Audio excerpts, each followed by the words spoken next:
Diego est parti.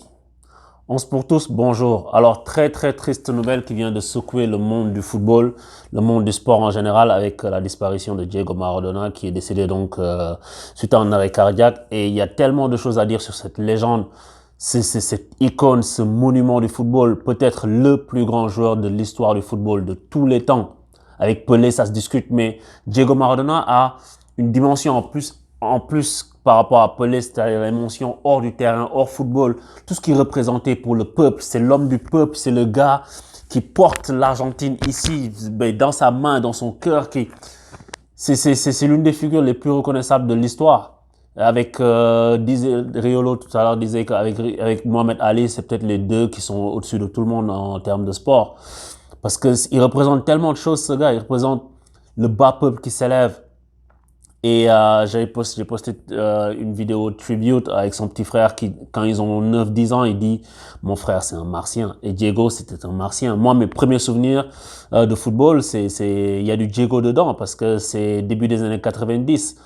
Mon premier souvenir de finale de Ligue des Champions c'était en 91, donc mais j'ai vu la Coupe du Monde 94 et j'ai toujours, on se souvient tous, ceux qui ont vu la Coupe du Monde 94 se souviennent de Diego quand il marque le but et puis il célèbre et c'est justement là qu'il se fait attraper avec le test quoi. Et ça c'est moi ça m'avait marqué. Tu sais, tu dis c'est Maradona et après tu grandis, tu regardes plein de cassettes. On en a tellement regardé avec les potes, tellement de discussions, de débats sur des joueurs qu'on n'a pas vu jouer. Maradona, moi je l'ai vu jouer, mais je l'ai pas vu beaucoup jouer. Tu sais, je l'ai vu jouer sur la fin de sa carrière et j'ai pas vu du tout Pelé. Donc, mais je me sens très très honoré d'avoir vécu à l'époque de Diego Maradona, d'avoir vu Diego Maradona jouer au football et d'avoir l'opportunité de regarder, d'avoir l'opportunité de voir ce qu'il est, ce qu'il représente pour les gens en Argentine et dans le monde entier. Ce qu'il représente, tu sais, je suis allé en Russie pour la Coupe du Monde et les Argentins, c'est que j'ai pas retrouvé certaines photos, mais ils avaient des grands draps Diego et puis ce qu'il représente quand il passe à l'écran, même avant les matchs, tout ça, quand on montre son image, comment tu vois comment les gens sont exaltés, comment ils sont derrière lui, c'est phénoménal. C'est juste phénoménal. Et toutes les chansons qu'ils ont chantées en son honneur. Je me souviens en 2014, je regardais la Coupe du Monde à la télé et j'entendais les supporters argentins chanter et je trouvais ça tellement beau. Ils chantaient que Maradona es más grande que Pelé. Ils chantaient des choses comme ça et j'avais envie de chanter ça. Et 4 ans plus tard, quand je suis allé, que je les ai retrouvés, tellement j'avais appris la chanson que j'ai chanté avec eux parce que chanter la grandeur de Diego quoi. Et ça c'est inoubliable, c'est des expériences inoubliables pour moi. Et rest in peace quoi. Avec des choses marquantes, avec ces phrases que Diego c'est le gars, oui qui a marqué avec la main. Oui, c'est un but qui était pas valable, mais c'est ça l'histoire du football. C'est le romantisme qui va avec. On peut pas l'effacer. Ma mère m'a parlé, tu t'imagines? Ma mère m'a dit, oui, je connais Diego Maradona. C'est lui, il avait marqué de la main de Dieu. Tu te rends compte? C'est un gars, il dépasse le cadre du football de très, très, très, très, très loin. Et c'est le même aussi qui passe dans le même match. Ce match, en fait, ces deux buts résument qui est Diego. Non seulement il marque de la main au tout début, en premier, et après il prend le ballon, il leur montre qu'en fait, si je veux, je vous fais ça. Il dribble toute l'équipe du milieu de terrain au gardien et puis il marque quoi. Et c'est un cerf-volant cosmique comme dirait l'autre. De quelle planète viens-tu? Diego Maradona, tu t'en es allé. C'est un grand vide dans le cœur de tous les passionnés de football. Je sais pas comment vous l'avez ressenti, mais moi j'étais vraiment sous le choc un peu parce que c'est une icône quoi. C'est une icône. On est chanceux. Nous qui sommes nés dans cette génération-là, années 80, tout ça, début années 80, milieu années 80, on est chanceux parce que on a vu tellement de légendes, tellement de légendes. T'as vu Jordan, t'as vu même si tu les as pas vus jouer, tu sais, t'as vu Michael Jackson, t'as vu Mohamed Ali. Moi, je l'ai pas vu boxer live, mais tu sais, tu connais ces gens quoi. C'était contemporain des Zidane, des Platini, des Cruyff, tous ces gars-là quoi. On est vraiment chanceux parce qu'il y aura plus ces gens-là. En ce moment, aujourd'hui, on voit Messi, Ronaldo, ça aussi, ça des trucs légendaires. Donc, quand ces gens-là partiront, et Pelé aussi, il est vieux, hein, Pelé, c'est des gens qu'on a eu l'occasion de voir évoluer dans leur vie post-football, et moi, je suis vraiment un peu ému, quoi, parce que tellement ému que c'est ça qui prend la majorité de ce débrief, mais il y aura sûrement plein de choses à dire encore quand on va regrouper nos esprits pour parler plus de Diego. J'ai entendu plein d'hommages. Luis Fernandez qui disait que ils ont joué un match amical avant la Coupe du Monde contre l'Argentine et il avait tellement de respect pour lui qu'il voulait pas le blesser, quoi. Et tu t'imagines, Luis Fernandez, c'était pas le dernier à aller à la castagne, tu sais. Mais ça situe le personnage, Monsieur Diego. Monsieur Diego, tout à l'heure je parlais à des Argentins et ils sont dévastés. Ils sont dévastés, quoi. Et je pense à tous mes potes d'enfance qui sont fans de Diego, j'en connais, like, les mecs. Tu sais, Prince, tout ça, like, yeah.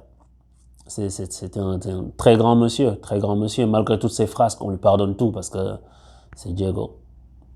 Donc sans transition, on peut parler de la Ligue des Champions maintenant. Je voulais analyser aujourd'hui Inter-Real, mais en fait, c'est avec tout ce qu'il y a eu, j'ai plus regardé des choses sur Maradona qu'autre chose. Et tout ce que j'ai envie de dire, c'est que l'Inter, c'est vraiment dommage pour eux. Parce que l'Inter, ils sont quasi éliminés. Après, dans le football, tout peut arriver, mais comment tu te fais battre par le Real? Tu perds surtout des matchs que tu dois pas perdre avant. Donc là, il faut que tu gagnes tout et que maintenant tu espères des choses. Et pourtant, l'Inter n'est pas une mauvaise équipe. L'Inter est une équipe avec de bons joueurs, est une équipe avec un bon entraîneur, des choses cohérentes. Mais le football, ça va vite.